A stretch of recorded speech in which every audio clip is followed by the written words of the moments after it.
Cybertron Weekly is your central hub for everything Transformers.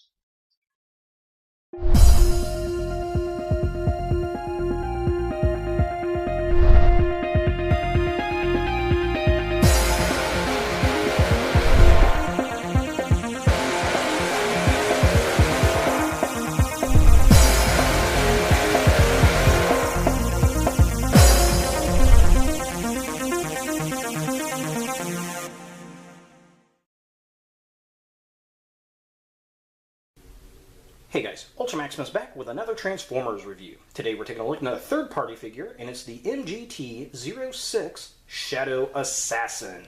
And this is kind of a Redux review. I picked this figure up actually last year from Big Bad Toy Store. It was actually the first third-party figure I think I've ever picked up. And I was looking for a Nightbird figure, and I was initially looking at the Impossible Toys figure because it was on sale for like $20, and I heard so many bad QC issues with it. And then I found this on Big Bad Toy Store, and I went ahead and picked it up. So I will put a link to that review right here. If you want to check that review out, you can. What I did, I actually picked another one of these up. A couple of them actually, up from tfsource.com. They had these pop back up for $50 each, which was about $40 cheaper than what I purchased the original figure from.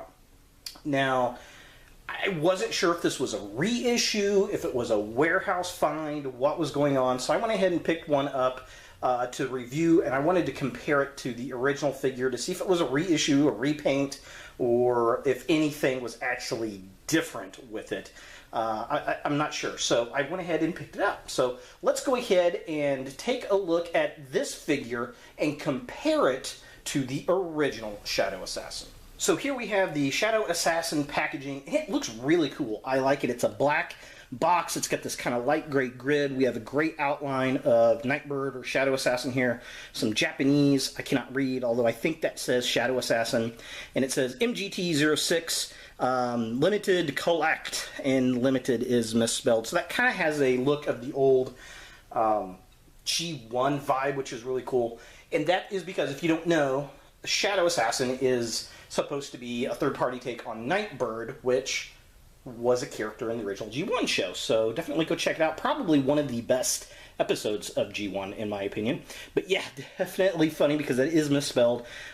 We have the company logo up here, which is interesting. That looks like kind of a Takara logo. Side of the package, all black. It's got the same Japanese artwork. That side is the same.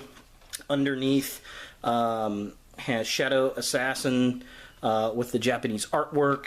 The top of the package looks exactly the same. So just kind of a side shot here. Nothing different. Kind of a close-up. There's the little company logo. Here's the cool artwork with Shadow Assassin.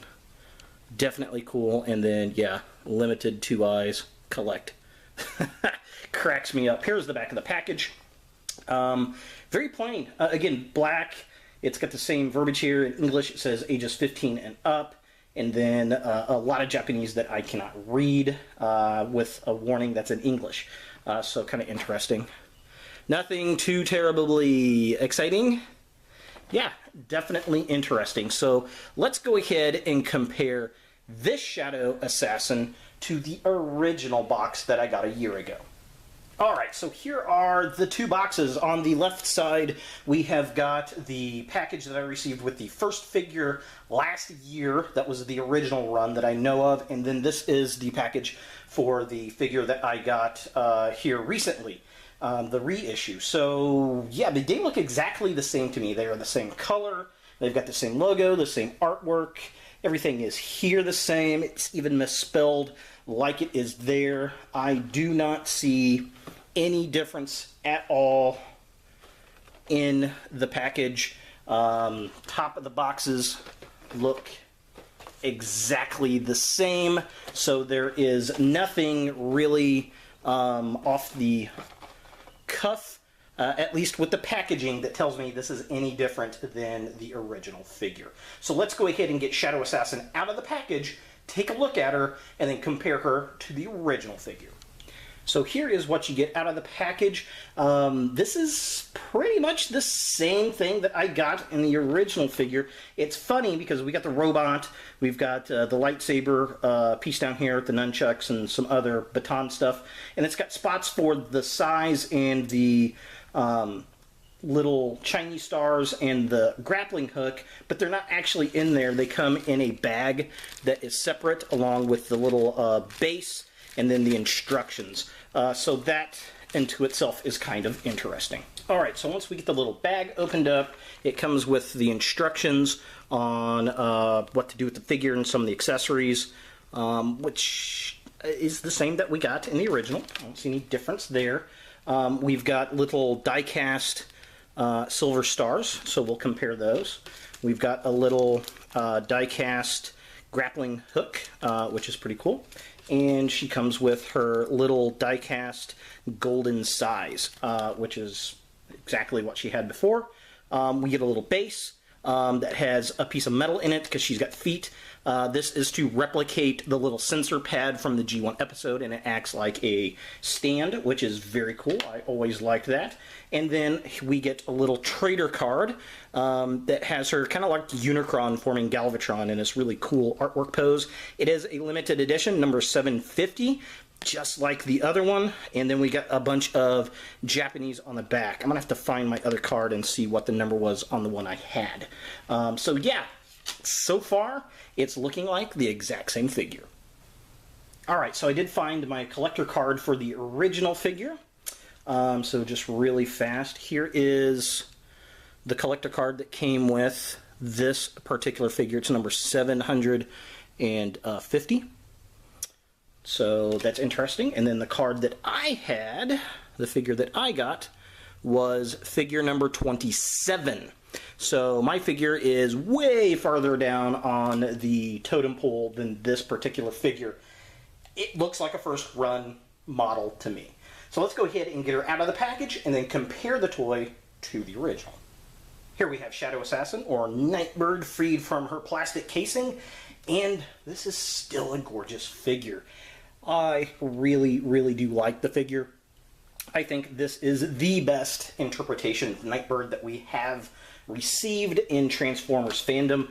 As you can see, this little, the magnets that are on her feet do a great job with this base. She will stand on her own, but you gotta pose it quite right.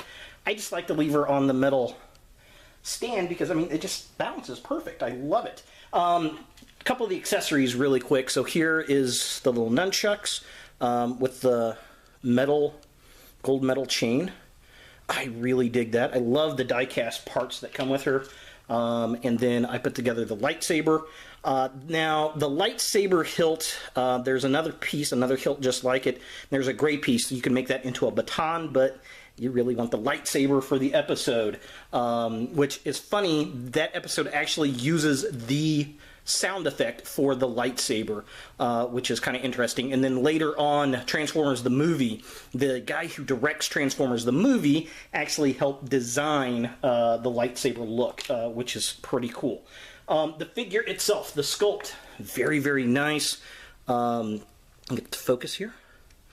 Her head is gorgeous. I love the paint apps. She does have light piping if you get the light in proper.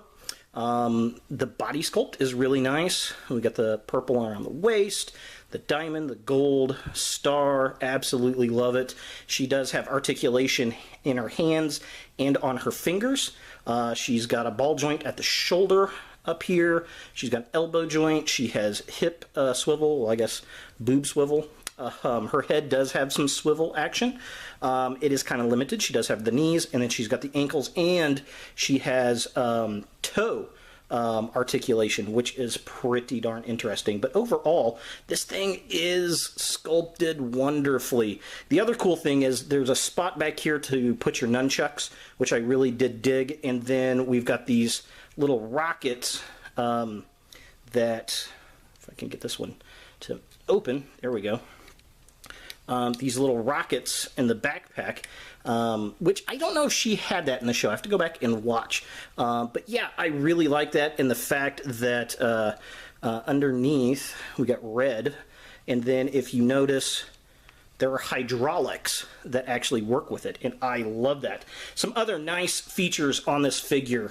One, if I can get my finger in here, she's got a compartment that opens up. If we can see, there's a little star in there. There's a little star there so you can store your little Chinese stars in your weapons. That is really nice. And then there's a little piece on the side of the chest. If you notice, you can click that piece off and it reveals her inner workings. And that's where Bombshell went in and added his component to make her a Decepticon, which was really, really cool. Absolutely love the episode. If you've not seen the episode, definitely go watch it. So I'm not noticing anything too terribly different on the figure, so let's go ahead and compare this figure to my number 27 figure.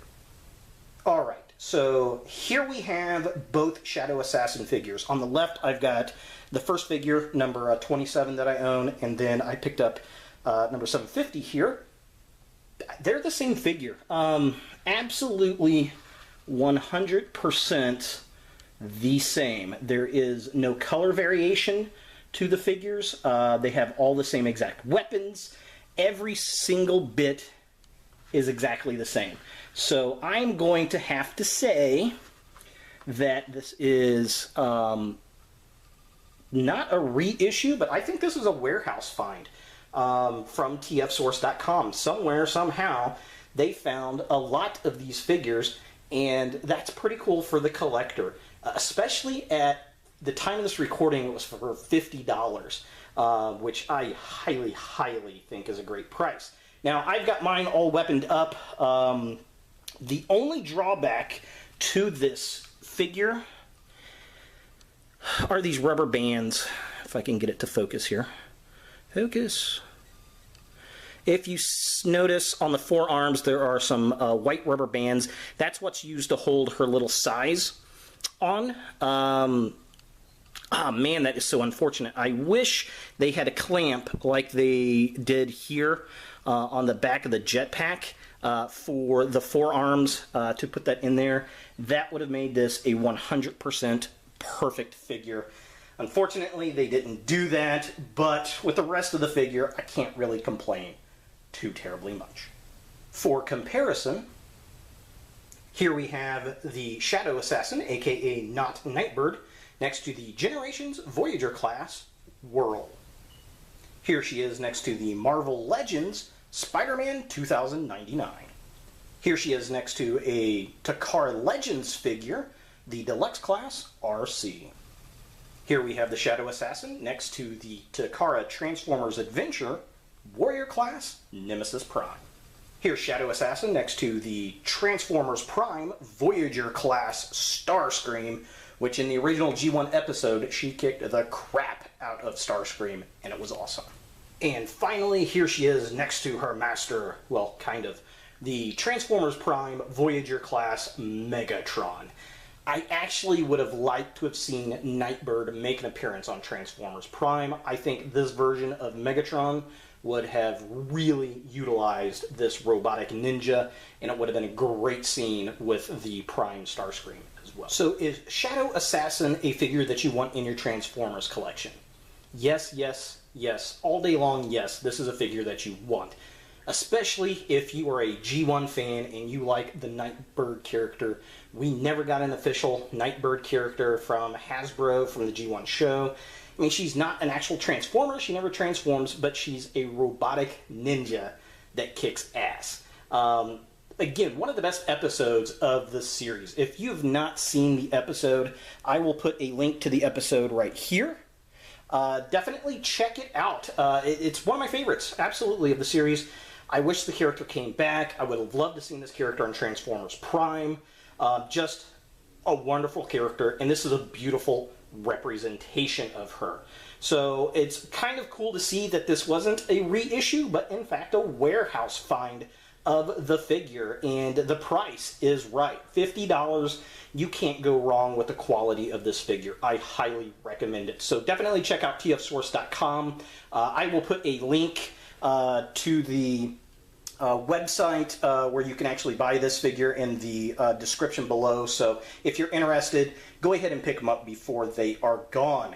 So there she is, the Redux review of Shadow Assassin. If you guys like this video, definitely thumbs it up. If you hate this video, thumbs it down. What do you think of this figure? Do you have it? What are your thoughts and opinions? I'd love you to put a comment down below. I'd love to hear from you.